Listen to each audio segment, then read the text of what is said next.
Hey guys, and welcome back to the Tutorial Millennial channel. In this video, I'll be showing you guys how you can add stickers to your videos on the VN Editor app. So first, open up a project. I've already done that. And to add a sticker, you're just going to press tab to add sticker and then click on sticker.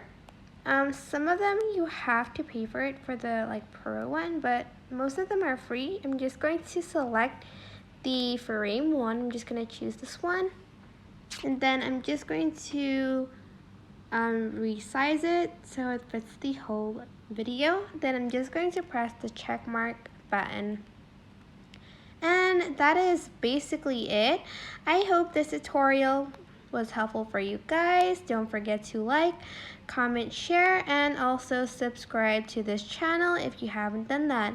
If you have any questions, just leave it in the comment section down below, and I will try my best to answer them all. Thank you so much for watching. Bye!